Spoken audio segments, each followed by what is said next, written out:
Hi, Chad here with Purple Collar Life. It's a cold, dreary one out today, but it's nice and warm here in the basement with the buck stove going. So I want to do a video about some things that I really recommend when heating your house with wood.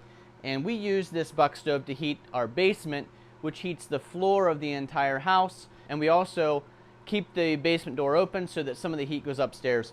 And I'll tell you that at nighttime when you go to bed, sometimes it's almost too warm for me to fall asleep. This thing puts out a lot of heat. If you've watched some recent videos, you've known that we are running low on seasoned firewood. Working from home, school at home, we've been able to keep this fire going all day, which has really reduced the electric usage in our all-electric baseboard heat house. But it's also made us go through a lot more firewood. So we've been out scrounging some firewood and cutting down standing dead timber to use as wood in this fireplace. So before I get to the tools and some of the tricks and tips here, I wanted to talk to you about a not sponsored product, but certainly something that we appreciate, and that is a BioBrick.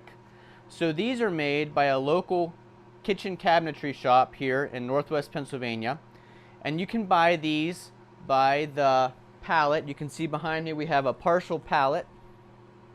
When you buy these, they're actually more than a ton for a full pallet, and that includes bundles of these BioBricks. Now there are 9 BioBricks in a bundle. The bundles are strapped together like this, and the BioBricks are created by reducing waste at the kitchen cabinetry shop. They're using a mill to press any sawdust and chips into these bricks. And these are all kiln-dried hardwood, and they burn really good in the stove. In fact, I'm burning 3 of them in there right now. And it's a nice gentle flame, perfect for the catalytic combustion chamber in this stove.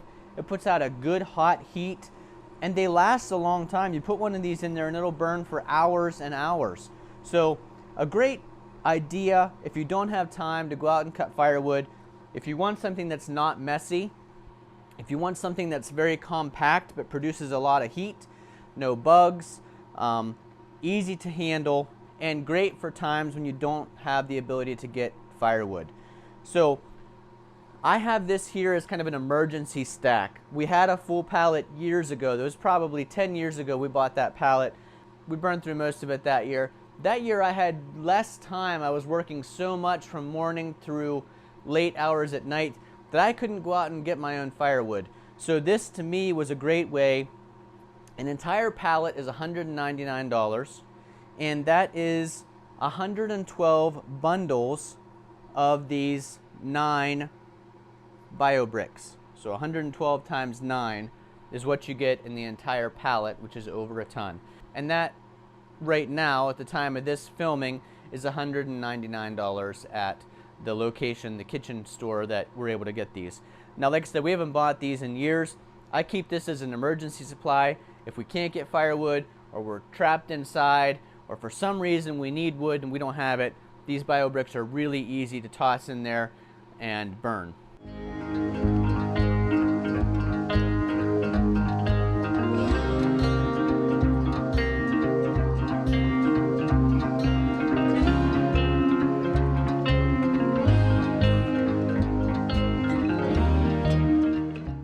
So like I said, we're not in any way affiliated with BioBricks or the kitchen cabinetry store, but I wanted to mention those as a great option for someone who doesn't have the ability to get firewood, or if you're in a situation like us where firewood is kind of short right now because we've burned so much already.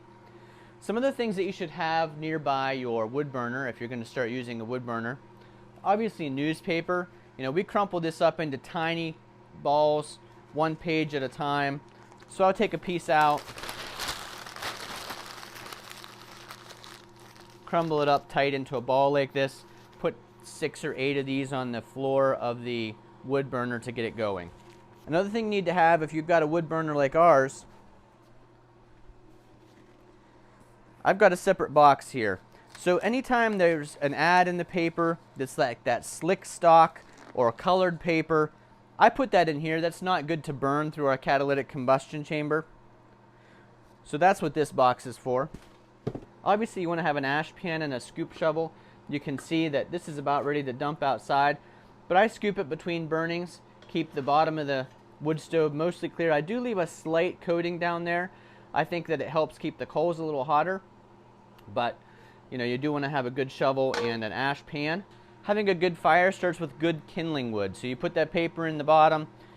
You're going to need a nice hatchet if you've got kindling wood like this.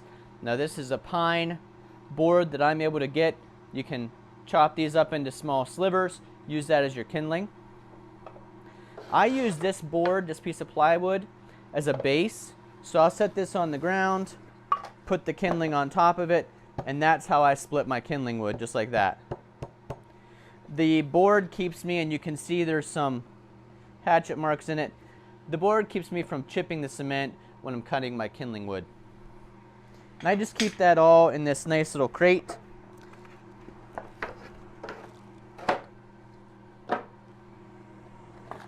Obviously you're going to need matches or an aim flame to start the fire. One really good tool that I recommend is some type of a moisture meter. This is the general one. You've seen me use this before in a video.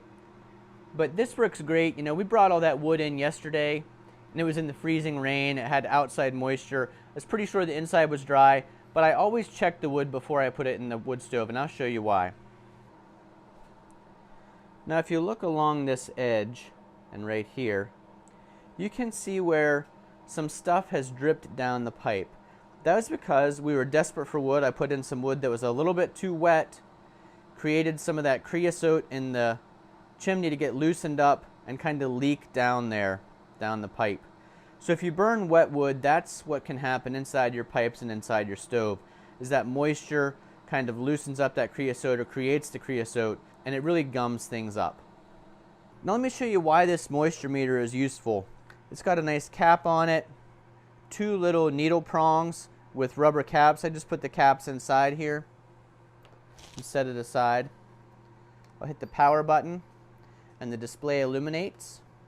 Then you want to put these prongs inside the wood, and it'll tell you the moisture content of that wood. So here's a piece of sassafras we cut the other day. Let's see what the moisture content is on it.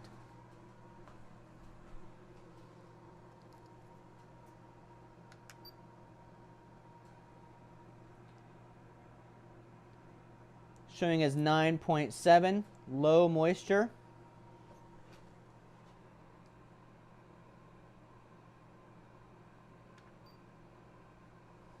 So at 9 or 10%, I have no concerns about throwing this in the wood stove. It'll burn great. It's not going to gum up the chimney. Here's another piece we brought in.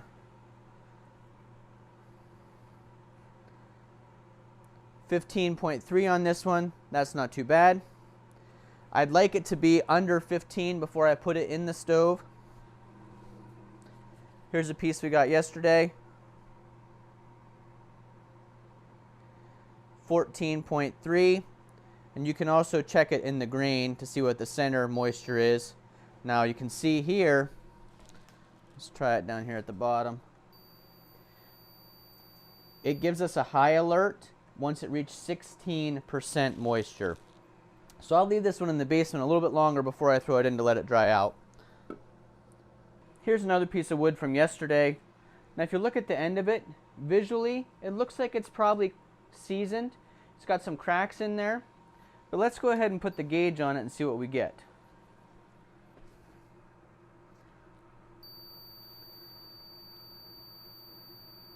.8. I saw it go as high as 17 there for a second, and you can hear that high alert. So this is not a piece I'd want to throw in yet, and this is exactly why I keep the general MMD4E moisture meter right here by the wood stove. I'll put some Amazon affiliate links down below. One for this moisture meter. I think it's a great thing for when you're cutting firewood, great thing for when you're stacking it so you know where your wood is in the seasoning process, and definitely a great thing to have in here by the stove before you put wood in. Like I said, I like to be 15 or below before I throw a piece of wood into this wood stove. I know some people will go as high as 20 or 25%.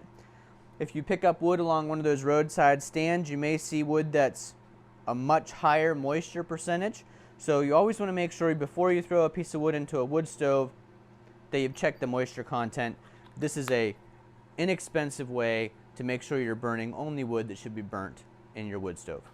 There's our tips and tricks Like I said, the BioBricks are really helpful if you aren't able to get firewood, or if, like us, the firewood's not quite dry yet. So I've got the BioBricks in there burning right now. They're putting out great heat. Always want to make sure you have a good hatchet, some good kindling, matches or a aiming flame to light with, and a nice dry newspaper to get the fire started. If you like videos like this or videos about maintaining rural property, we'd appreciate if you'd click that like button, comment down below, and leave us a message, and then click that subscribe button and the bell beside it. With all the new subscribers lately, we know we have subscribers from all across the country, even all around the world. So we'd really like to know where you're from. So if you wouldn't mind leaving a comment down below, just let us know where you're from, what you're up to in your neck of the woods. We love hearing about the people who are taking the time to watch our videos and to enjoy this type of content. Thanks again. We'll see you the next time.